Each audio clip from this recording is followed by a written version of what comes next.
Selamat siang pemirsa, Sindo Siang kembali hadir menemani aktivitas Anda. Bersama saya Vina Munawar, berikut berita pilihan siang ini.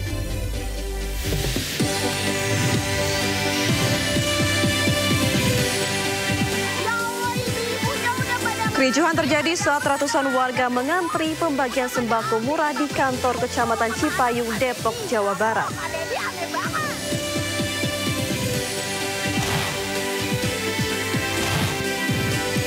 Akibat gaji dan THR tak kunjung cair, ribuan pekerja di Surabaya, Jawa Timur berunjuk rasa.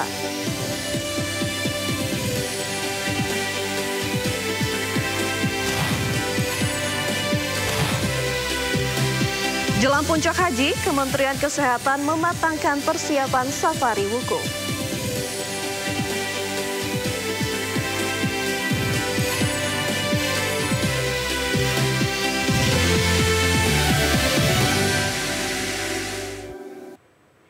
Pemirsa, kita ke informasi pertama.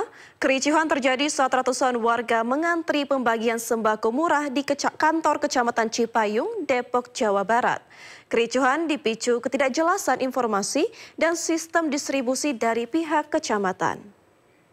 Ibunya udah pada ngantri, nggak dapet karena nggak ada kupon. Udah pada habis, tapi ini mau dibawa kemana ke Pak Dedi? Ya Allah, Pak Dedi aneh banget. Program pembagian sembako murah di kantor Kecamatan Cipayung, Depok, Jawa Barat justru memicu amarah warga akibat ketidakjelasan informasi dan sistem distribusi. Pak Dedi katanya udah ada kupon nih 700 buat nebus beras pakai KTP. Ternyata udah habis aja nih posisinya. Sejumlah ibu rumah tangga berteriak menuding distribusi bantuan tak merata dan tak transparan. Meski sudah mengantre, namun banyak warga justru pulang dengan tangan kosong. Mereka mengaku bingung karena tak ada kejelasan pembagian sembako harus berdasarkan kupon atau cukup menunjukkan KTP. Salah satu warga mengaku kesal karena sudah 2 kali datang namun gagal membawa pulang sembako. Iya, maksudnya kalau ada info kayak gitu kita seneng ya, ada tebus murah gitu. Cuma kalau emang KTP ya KTP, kalau pakai kupon kita mintanya di mana gitu. Itu aja sih. Lebih kita jelas. Kan capek-capek udah ninggalin kerjaan rumah, udah datang ke sini nggak dapat apa-apa kan. Kayak kesel gitu. Ketiadaan sistem yang jelas membuat warga mendesak agar program bantuan dirancang lebih rapi dan berpihak kepada masyarakat kecil. Warga berharap pemerintah Kota Depok dan pemerintah Provinsi Jawa Barat segera mengevaluasi sistem distribusi bantuan agar kejadian serupa tidak terulang dan kepercayaan masyarakat terhadap pemerintah tetap terjaga. Dari Depok, Jawa Barat, Iyung Rizky, iNews melaporkan.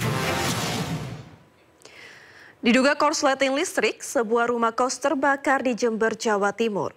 Satu mahasiswa tewas lantaran terjebak di dalam kamar lantai 2.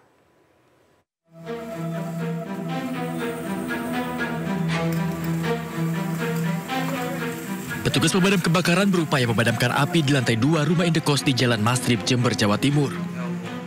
Setelah 1 jam, api akhirnya berhasil dijinakan. Namun seorang mahasiswa penghuni kamar indekos ditemukan tewas karena tidak dapat menyelamatkan diri. Jasad korban kemudian dibawa ke kamar jenazah RSD Subang di Jember. Dari keterangan saksi, korban tidak bisa keluar dari lantai 2 karena api sangat cepat berkobar. Ada 4 penghuni rumah kos tersebut, 3 di antaranya dapat menyelamatkan diri. Berada di kamar belakang dibangun sama temennya. Dikira sudah meloncat, ternyata pindah ke depan. Oh gitu. Pindah ke depan, nggak tahu dikira sama temen-temennya sudah meloncat. Bingung. Api kan sudah kobar. Besar ya. Jadi tidak berani, akhirnya saya lari sudah ke sana, pemadam sudah nyemprot. Terjang keadaannya. Kasus kebakaran ini langsung ditangani jajaran Polres Jember. Polisi menerjunkan tim Inafis untuk mengetahui penyebab pasti kebakaran itu.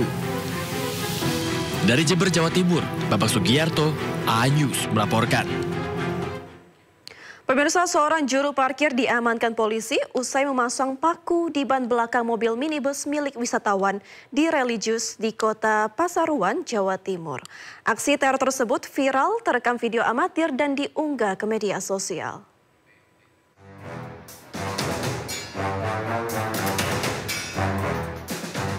Viral di media sosial, seorang juru parkir di kota Pasuruan, Jawa Timur memasang paku di ban belakang kiri minibus wisatawan religi yang sedang terparkir di Jalan Niaga, Kelurahan Bangilan.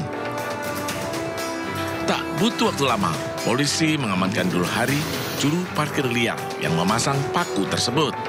Pelaku sakit hati karena supir minibus tak mau membayar uang parkir sebesar Rp35.000, sehingga memindahkan kendaraannya di tempat lain. Padahal sesuai peraturan daerah, tarif parkir hanya Rp5.000. Hasil pemeriksaannya betul dia mengakui bahwa dia yang meletakkan paku dengan maksud hatinya dongkol. Yang semula bahwa HIS itu tidak boleh parkir di sepanjang Niaga Raya, harusnya di Jalan Sumatera, tapi ada temannya yang bersengketa dengan dia menyampaikan parkir situ aja nggak apa-apa, sehingga muncullah niat untuk merusakkan. Pelaku mengakui kesalahannya telah memasang paku di mobil pengunjung wisatawan dan meminta maaf serta tak akan mengulangi lagi perbuatannya. Maaf saya tolong masyarakat Pasuruan, saya salah, sebenarnya sinaktif. Kenapa saya taruh paku saya ini? Kenapa emosi lah? Ya, minta maaf. Saat ini, polisi masih menyelidiki kasus ini untuk mengungkap identitas pemilik mobil yang menjadi korban serta pihak yang merekam video. Sementara pelaku belum ditetapkan tersangka lantaran belum ada laporan dari korban.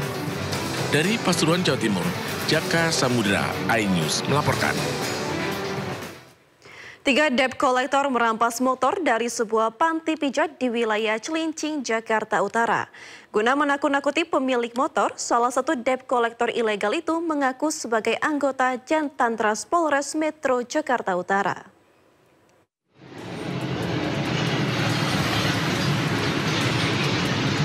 Aduh, ditarik.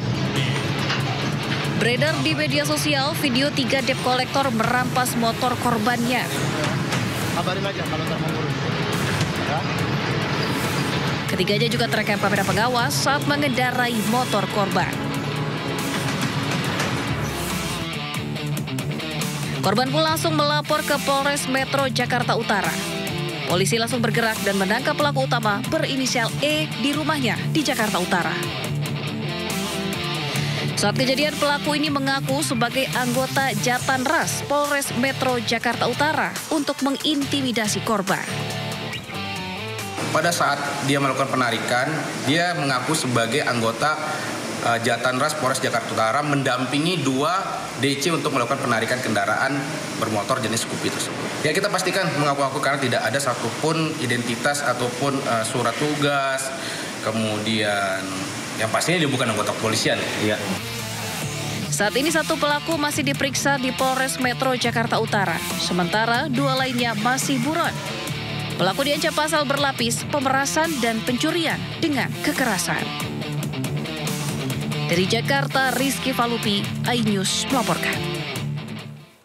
Penangkapan pelaku pencurian ternak sapi diwarnai aksi kejar-kejaran dan petugas lepaskan tembakan peringatan. Di Lampung Selatan, namun pelaku bisa melarikan diri sementara hewan ternak berhasil diamankan.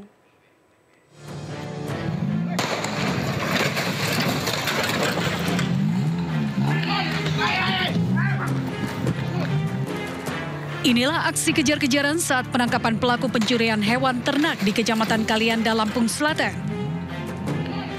Petugas juga sempat melepaskan tembakan peringatan agar pelaku menghentikan laju kendaraannya.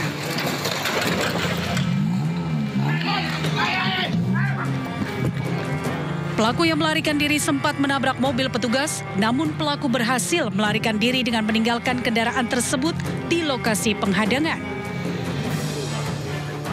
Petugas menemukan seekor sapi betina yang sedang hamil yang diduga sapi tersebut merupakan hewan ternak hasil curian. Korban mengetahui kehilangan sapinya sekitar pukul 6 pagi saat memeriksa kandang sapi yang telah kosong. Saya banyak terima kasih sama Bapak Kepolisian, Kapolres Lampung Selatan yang selama ini alhamdulillah sapi saya udah ketemu kembali, Pak. Petugas menghimbau kepada warga untuk selalu waspada dan melaporkan kejadian mencurigakan di sekitar lingkungan, terutama menjelang Hari Raya Idul Adha, di mana permintaan hewan ternak cenderung meningkat. Dari Lampung Selatan, Lampung, Heri Pulistiawan, iNews melaporkan. Sementara itu pemirsa, di Purwakarta, Jawa Barat, 2 orang pria kakak beradik nekat mencuri 3 ekor domba. Naas, pelaku diketahui warga hingga keduanya babak belur.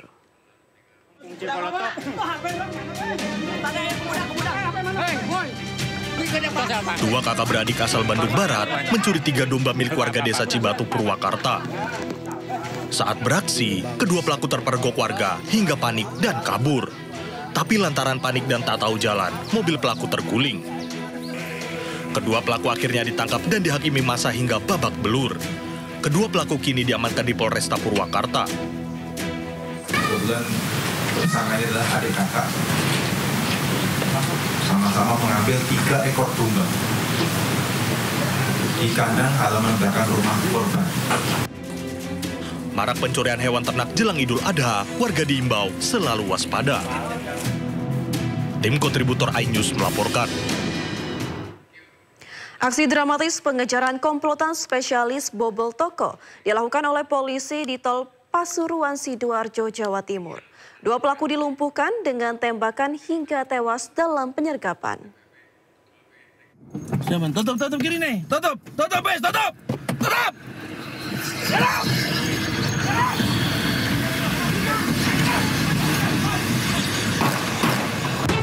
Tim gabungan Reskrim Polda Jatim dibantu Sat PCR menyergap komplotan spesialis bobol toko di pintu tol Kejapanan, Pasuruan. Namun pelaku berupaya melawan dengan menabrakkan kendaraannya ke petugas dan kabur. Sejumlah anggota sempat melepaskan tembakan peringatan, namun para pelaku tetap berupaya melarikan diri dengan menabrak pintu gerbang tol. Pelarian dan perlawanan 4 pelaku berakhir di dekat pintu tol Sidoarjo setelah polisi berupaya melumpuhkan dengan beberapa kali tembakan ke arah mobil pelaku. 2 pelaku masing-masing berinisial A dan E tewas saat dilarikan ke rumah sakit karena mengalami luka tembak.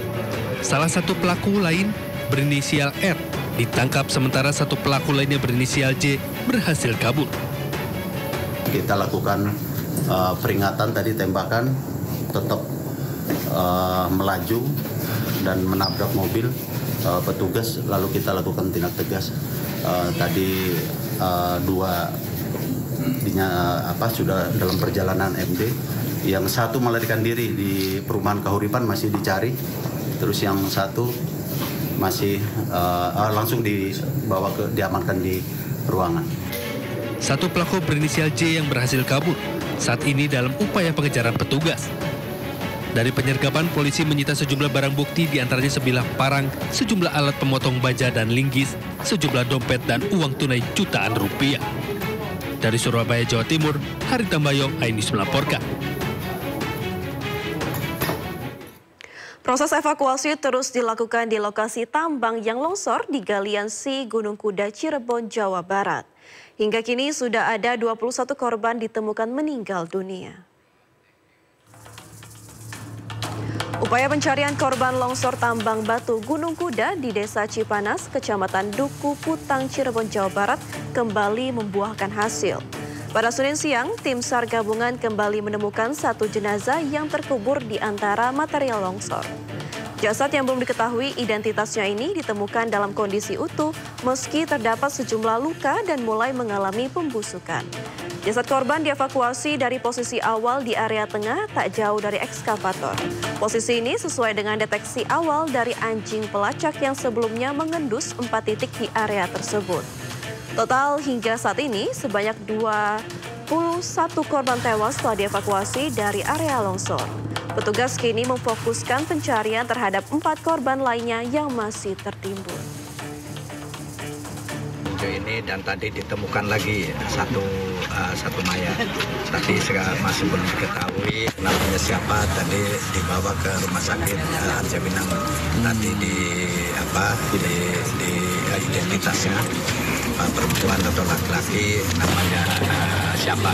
Dan tadi pagi pun kami dengan Pak Gubernur mengumpulkan keluarga yang kena longsor ini, baik yang meninggal ataupun yang...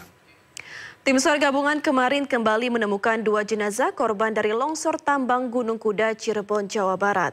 Dengan ini, maka jumlah korban tewas yang ditemukan menjadi 21 orang.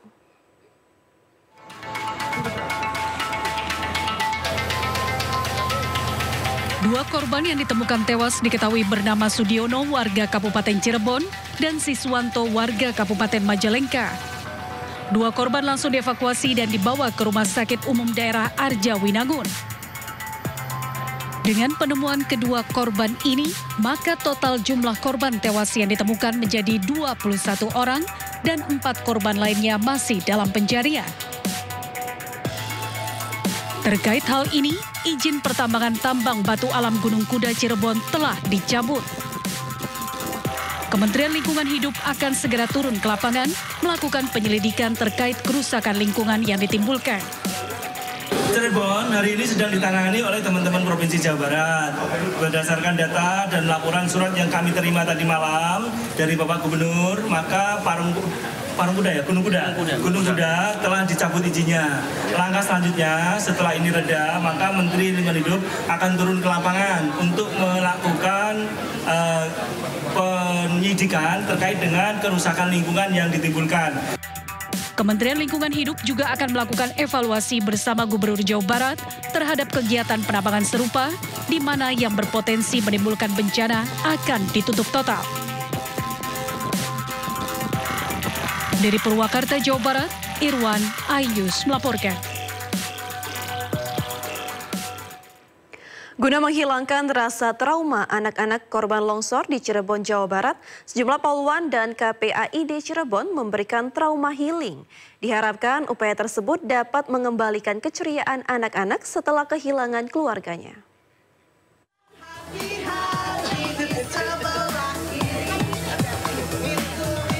Puluhan anak korban longsor mengikuti kegiatan trauma healing bersama sejumlah polwan dari Polresta Cirebon. Mereka diajak bernyanyi bersama untuk menghilangkan kesedihan. Petugas juga memberikan sejumlah hadiah kepada anak-anak. Upaya ini diberikan guna menghilangkan rasa trauma setelah orang tua mereka dinyatakan menjadi korban musibah longsor yang terjadi pada Jumat lalu. Ya cuma nanyanya, ayah kerja nggak pulang-pulang, Ma? Ya gitu aja. Terus ya ayahnya, iya deh ayah lagi kerja. Ayahnya tidurnya di sana, Dek. Tapi yang kecil aja, kalau yang gede mah enggak. Ya ngomongnya sih udah tahu, udah ngerti gitu bilangnya, Pak. Musibah longsor yang terjadi di lokasi penambangan Gunung Kuda pada Jumat lalu ini menyisakan kesedihan mendalam bagi para keluarga korban. Hingga Senin siang, sebanyak 20 orang dinyatakan meninggal dunia, sementara 5 diduga masih tertimbun. Dari Cirebon, Jawa Barat, Toy Iskandar, iNews melaporkan.